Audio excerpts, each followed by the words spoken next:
நம்முடைய திருக்கூட்டத்திலே தொடர்ந்து மிக சிறப்பான செய்திகளை எல்லாம் அருமையாக பதிவு செய்து வருகின்ற நம்முடைய மறை ஐயா அவர்கள்.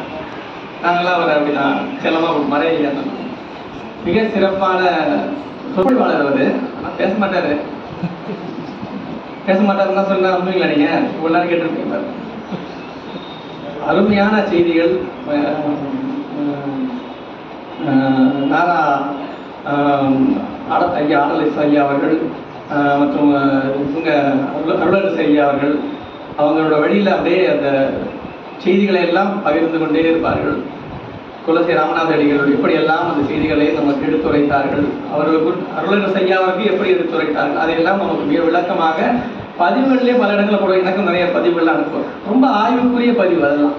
அது அப்படி ஆய்வோடு வழிபாடு செய்கின்ற ஒரு நண்பர். அவர் இன்றைய தினம் அரியனுக்கு முன்பாக மிக சிறப்பான முறையிலே சொற்பொழி ஆட்சி கொண்டிருந்தார். ஒரு நிகழ்வு, அது நிகழ்வு அந்த நாள் அடியன் காலதாமதமாக நண்பர் அடியனை மன்னித்துள்ள வேண்டும் என்று கேட்டுக்கொண்டு தொடர் சிந்தனையாக 2வது அமர்விலே திருவருட்பயன் தொடர்ந்து கொண்டிருந்தோம். ஒரு 3 ஆண்டுகள் குருவருளால் அது 3 ஆண்டுகளில் நிறைவுற்று நான் நினைச்சேன் ஐயா விட்டுருவாருன்னு நினைச்சேன். அவ்வளோதான், சரிப்பா பண்ணுறீங்க ஏன் சொல்லுவாரு, நான் நன்றி சொல்லிடலாம் தான் நினைச்சேன். நம்ம இப்போ விட்டா ஓடிடலாம் தான் இருந்தோம். ஈர்த்து என்னை ஆட்கொண்ட எந்தை பெருமான்றது போல அடுத்தது அப்படின்னு சொல்லிட்டு 1 வருஷத்துல முடிக்க சொல்லி கொடுத்ததையே நான் 3 வருஷத்துக்கு இழுத்துட்டு போனேன். அது உங்களுக்கு எல்லாம் தெரியும் நினைக்கிறேன். இப்போ சொல்லும் போதே அவர் முதல்ல சொல்லும் போது தான் தெரியும் அவர் டைம்ல முடிச்சிடலாம், பையன்கிட்ட கொடுக்கலாம்னு நினைச்சிருக்காரு. டைம்ல முடிக்க மாட்டான்னு தெரிஞ்சுக்கிட்டாரு அவர். அதெல்லாம் என்ன பண்ணிட்டாரு, டைம்லாம் இல்லப்பா, நீ எவ்வளவு நேரம் வேணா பேசு, பெரிய புராணம் கேட்கவே தேவையில்லை, எவ்வளவு நேரம் வேணா பேசிட்டு இருக்கலாம், ஏன் காலம் முடிக்கிற வரைக்கும் பேசிட்டு இருக்கலாம்னு வச்சுக்கலாம், அவ்வளவு காலம் பேசலாம். திருத்தொண்டர் புராணம் என்கின்ற ஒரு அற்புதமான 12ஆம் திருமுறை ஆகிய நாயன்மார்களுடைய அருள் வரலாற்றை பதிவு தெய்வ செப்பிடார் பெருமான் பதிவு செய்த ஒரு அற்புத ஞான பெட்டகமாய் விளங்கக்கூடிய பெரிய புராணம். அதை தொடர் சிந்தனையாக பெரிய புராணம் பொதுவாக வரலாற்று முறையிலே பலரும் நாம் கேட்டறிந்திருக்கோம். அவருக்கு நாயன்மார்கள் என்னென்ன பண்ணியிருக்காங்கன்றதோட நம்ம போயிடக்கூடாது. தெய்வீக சித்தாந்த இலக்கிய மன்றம் நமக்காக திருத்தொண்டர் புராணத்தை முன்வைக்கின்றது என்றால், நாம் அதை செவிமடுக்கின்றோம் என்றால் நமக்கான செய்தி என்ன? நான் வழிபாட்டில் எப்பொழுதுமே சொற்பொழிவாகட்டும், நூல் ஆகட்டும், ஏதோ எடுக்கும் போதும் அதெல்லாம் நிறைய சொல்லியிருப்பாங்க. எனக்கு என்ன தேவை? நம்ம யார் ஒருவர் அதையெல்லாம் கேட்டுக்கொண்டிருக்கின்றார்களோ அவர்களுக்கு என்ன தேவை? எனக்கு நிறைய தேவை இருக்கலாம், அது எதிர்க்கிறவங்களுக்குலாம் தேவை இருக்கணும் அவசியம் கிடையாது. இல்லை, உங்களுக்கு வச்சுங்க பத்திரமா. நீங்க ஒரு சொற்பொழிவாளர் என்ன பண்ணிட்டாரா, அவர் போய் சொற்பொழி கேட்கறதுக்காக போயிருக்காங்க. ஐயா ஒரு சொற்பொழி நீங்க பண்ணணும், அதெல்லாம் கவலைப்படாதீங்க, நீங்க நம்ம ஒரு 3 நேரம் தாராளமா பேசுவோங்க, நீங்க பேசுங்க, நான் 1 நேரம் தான் கேட்பேன். அவர் 3 மணி நேரம் பேசக்கூடிய திறமையா இருக்கலாம், எதிர்க்க 1 மணி நேரம் தான் கேட்பாங்க. அப்புறம் நீங்க 3 நேரம் பேசுங்க பிரயோஜனம். நம்மை யார் ஒருவர் நோக்கி நம்ம நேரத்தை யார் ஒரு நமக்காக தந்திருக்கின்றார்களோ அவர்களுக்கு பயனுடைய அளவிலே அந்த நேரத்தை நமக்கு நாம் தர வேண்டும். சொற்பொழிவு கேட்கணும்னா வீட்டில் இருக்கவங்க சொல்லிட்டு வந்துருப்போம், எங்க போறீங்க, கோயிலுக்கு போனமா வந்தமா இருங்க சொல்லி அனுப்புவோம். அப்படிதான் சொல்லி அனுப்புவாங்க. போனமா வந்தமா இல்லை, இங்க போனா பேசிட்டு இருந்தாங்க, எல்லாம் கேட்டு இருக்கணும். இப்படியே அந்த உட்காந்து கேட்டுக்கிட்டே இருந்தீங்கன்னா என்ன தான் வருது அப்படின்னு கேட்டு அனுப்பியிருப்பாங்க இல்லையா? என்ன கேட்டோம் தெரியுமா, நீங்க எல்லாம் கேட்க தவறிட்டீங்க, நாங்க இதெல்லாம் கேட்டோம், இதெல்லாம் தெரிஞ்சுக்கிட்டோம், இதெல்லாம் தவற விட்டீங்க பார்த்தீங்களான்னு சொல்லணும்னா நீங்க அப்ப என்ன செய்திகளை கேட்டுருக்கணும்? இங்க ஏதோ பேசினாரு, நல்லா தாங்க பேசினாரு, அவரு அருமையா பேசினாரு, என்ன பேசினாரு அது ஞாபகமே இல்லையே. அப்பதான் அவர் நல்லா பேசினாருன்றத வச்சு நம்ம என்ன பண்ண போறோம்? நமக்கு என்ன தேவை? நாம எதை கேட்கின்றோமோ அது நமக்கு பயனுடையதாக அமைய வேண்டும், நம்முடைய வாழ்விலே மாற்றத்தை ஏற்படுத்த வேண்டும். நாம் இதுவரை நமக்கு அடைந்து கொண்டிருக்கின்ற துன்பத்தில் இருந்து நம்மை நீக்க வேண்டும். அதுதான் வழிபாடு. அதுதான் நாம் கேட்கின்ற ஞான நூலினுடைய பயன் என்பது அதுதான். தினம் நூலை கேட்கிறோம், கதையெல்லாம் படிக்கிறோம், புக்கில் படிக்கிறோம், அதை படிச்சு முடிச்சோம், நமக்கு என்ன மாற்றம் வருதா? ஒரு மாற்றம் இல்லை, மறந்து போயாச்சு, அவ்வளவுதான். எவ்வளவோ மறந்த மாதிரி அதையும் மறந்தோம். ஞான நூல் நமக்கு நாம் இதுவரை அடைந்து கொண்டிருக்கின்ற துன்பத்தில் இருந்து நம்மை நீக்கும், நமக்கு ஞானத்தை நல்கும், இறை எது என்பதை நமக்கு காட்டும், நம்மை இறை நெறியிலே நிறுத்தி நம்மை திருவருளோடு சேர்க்கும். அதுதான் ஞான நூலுடைய பயன். அந்த அற்புதமான ஞான நூல் தான் பெரிய புராணம். பொதுவாக சமய நூல்களிலே இறைவனை பற்றிய திருவிளையாடல்களும் இறைவன் உயிர்களுக்கு குறித்த கருணைகளை பற்றிய நிலைகளைத்தான் பொதுவாக பாடல்களாக இருக்கும். ஆனால் நம்முடைய சைவ சமயத்தில் மட்டும்தான் அந்த நெறியை நின்று வாழ்ந்த அடியார்களுடைய வரலாறும் வேதமாக கொள்ளப்பட்டது. 11 திருமுறைகள் இறைவனை புகழ்ந்து பேசுகின்றன. 12ஆம் திருமுறை அந்த இறைவனுக்காகவே தன்னை அர்ப்பணித்து வாழ்ந்த அடியாறு பெருமக்களுடைய வரலாறு. ஏன் அப்படி செய்யணும்? ஒரு கேள்வி வரணும். சாமியை மட்டும்தானே கும்பிடணும், சாமியை கும்பிட்டா போகணும். அடியார் வரலாறு கேட்போம் வேண்டாம். ஏன் அதை 12ஆம் திருமுறையாக்கி 12 திருமுறைகளிலே 12 திருமுறைகள் நமக்கான வேதம் இல்லையா? தமிழ் வேதம் என்பது 12 திருமுறை. 12ஆம் திருமுறையில வரலாறு தானே இருக்கு, வரலாறு அல்ல. அதுதான் வாழ்வியல் முறை. நாம் எப்படி வாழ வேண்டும் என்பதற்காக ஒருவர் வாழ்ந்து காட்டியிருக்கின்றார். நீ இருக்காங்கன்னு சொன்னா யாராவது இருக்காங்க சார்? அந்த மாதிரி யாரும் இல்லை, சொல்லதான் கேள்வி அப்படின்னு என்ன பண்ணுவீங்க?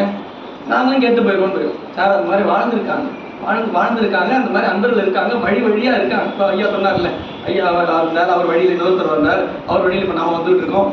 அடியாருக்கும் அடியேன் வழியாக வழி அடியார் அப்படின்னு சொல்றாங்க. அந்த வழியா வரணும்.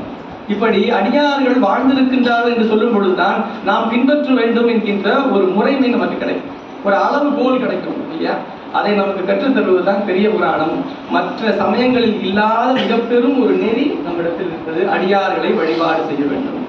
அந்த வழியில் சேக்கிழார் பெருமான் இந்த திருத்தொண்டர் புராணம் என்று சொல்லப்படக்கூடிய இந்த புராணத்தை இந்த புராண அமைப்பிலே மிக அற்புதமாக அமைத்திருக்கிறார். முதலிலே பாயிரம் என்கிற சொல்லி 2 திருமலை சிறப்பை பேசி இப்பொழுது திருநாட்டு சிறப்பு என்பதாக பேசுகின்றார். நான் அதிக நேரம் எடுத்துக்க போறேன், ரொம்ப குறைவான நேரம் தான் எடுத்துக்க போறேன். ஏன்னா எவ்வளவு நேரம் கேட்கறது முக்கியம் இல்லை, எவ்வளவு கேட்டோன்றது முக்கியம். எவ்வளவு கேட்டிருக்கோம்.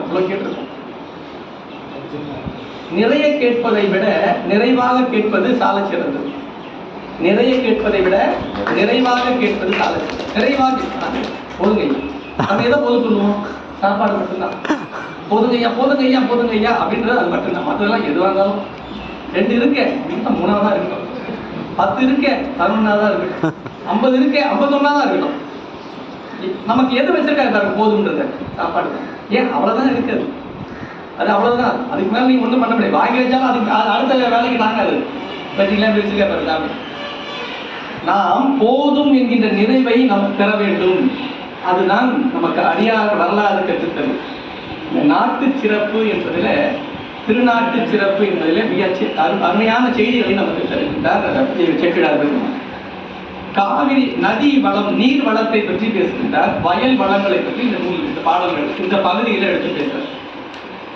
பாட்டியல் தமிழுரை பயின்ற எல்லையுள் கோட்டுயர் பணிவரை குன்றின் உச்சியில் சூட்டிய வளரு புலி சோழர் காவிரி நாட்டு இயல்பதனை யான் நவிழல் உற்றவன்.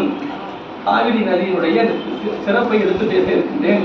அது சோழர்கள் வாழ்ந்த பகுதியிலே விளங்குகின்ற ஒரு அற்புதமான நதி என்பதாக அதை தொடங்குகின்றார். அதை பாடல் தொடங்கும்போது சொல்றார், பாட்டியல் தமிழுரை பயின்ற எல்லையுள். பாட்டியல்னா இது வரைக்கும் பாட்டுன்னு இது எந்த பாட்டை வச்சுட்டு இந்த நூல் வந்திருக்கு?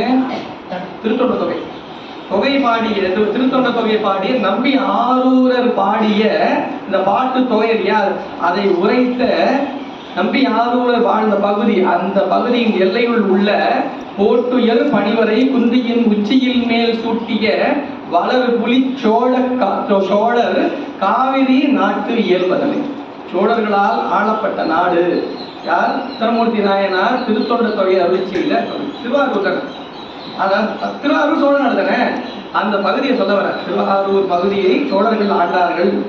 அந்த நாட்டில் தான் காவிரி என்கின்ற நதி ஓடுகின்றது.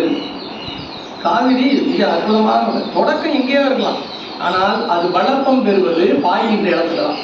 தொடங்குறது எங்க வேணா இருந்தாலும் சரி, இங்கதான் தொடங்குச்சு, அங்கிருந்தா ஆரம்பிச்சது, இங்கதான் அத்தாலை காவிரி நிலமும் சொல்லுவோம். ஆனால் நாம் எங்கு தொடங்குகின்றோம் என்பது முக்கியமல்ல, எங்கு செழிப்பாக விளங்குகின்றோம் என்பதுதான். நான் எங்க படித்தேன், என்ன பண்ணேன்றது முக்கியம். இப்ப என்ன பண்ணிட்டு இருக்கேன் இல்லையா? இப்ப என்ன பண்ணிட்டு இருக்கேன், அது தொடங்குறது காவிரிக்கு முக்கியம் இல்லை நமக்கு.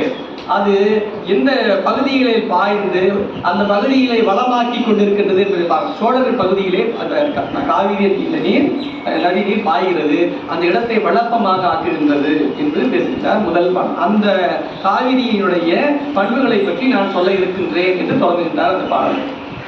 அடுத்த பாடல் எப்பொழுதுமே சேக்கிழார் பெருமான் நமக்காகவே ஒரு செய்தியை சொல்ல வராருன்னா அந்த செய்தியில அதை எப்படி ஓமை தந்து அந்த செய்தியை விளக்கினால் அது அருமையா இருக்குன்னு பார்ப்பேன். நமக்கு அப்படி அங்க இருக்கு, நமக்கு இப்படிலாம் தெரியல பாருங்களேன் தோணும். பெரிய புராணத்துல தான் இருக்கு, தனியா யாரும் எழுது பெரிய புராணத்துல பார்க்கலாம். அவரும் பார்க்குறாரு. காவிரி எல்லாரும் நம்ம எல்லாரும் பார்த்துருக்கோம். எல்லா பக்கமும் திருவையார் பக்கமும் காவிரி போகும், திருவாரூர் பக்கமும் காவிரி போகும், தஞ்சாவூர் பக்கமும், திருச்சி பக்கம் எல்லா பக்கமும் காவிரி போயிட்டு தான் இருக்கு. எல்லா பக்கமும் போயிட்டு தான் இருக்கு, எல்லாரும் பார்த்துட்டு தான். சேக்கிழார் பெருமாள் அந்த காவிரியை பார்க்குறாரு. அவருக்கு எப்படி தெரியுதா, ஆதி மாதவ முனி அகத்தியனுக்கு பூதநீர் கமண்டலம் பொழிந்த காவிரி. காவிரி எப்படிப்பட்டது? அகத்திய முனிவர் இருக்காரே, முதல் முனிவர் அகத்திய முனிவர், அவருடைய கமண்டலத்திலிருந்து அவர் தான் கொண்டு வந்தார் அந்த நீர். அது அந்த நீர் கீழே விழுந்ததனால் அது காவிரியாக ஓடத் தொடங்கியது. அந்த கமண்டலம் பொழிந்த காவிரி மாதர் மண் மடந்தை பொன்மார்பில் தாழ்ந்ததோர் போத நீர் நித்திலத்தாமும் ஒக்குமால். ஐயா எப்படி இருக்குன்னாங்க ஐயா, அந்த முனிவர்களுடைய அகத்திய முனிவருடைய கமண்டலத்திலே இந்த நீரை கொண்டு வந்திருந்தார். அந்த நீர் கமண்டலத்திலிருந்து தள்ளப்பட்டது. அது தள்ளப்பட்டது, அது ஒரு நதியாக காவிரி நதியாக அது எல்லாம் இல்லவே நிறைய சொன்னதுலாம் இருக்கு. இந்த மாதிரியான குழப்படி நிறைய இடத்துல பண்ணிருக்காங்க. அகத்தியர் ஒருத்தரா, 2 பேரா, 3 பேரா, 4 பேரா, 10 பேர் அகத்தியர் 10 பேர் இருக்காங்க. அதுவும் மேற்பட்டோம். வேற ஒருத்தர் ஒரு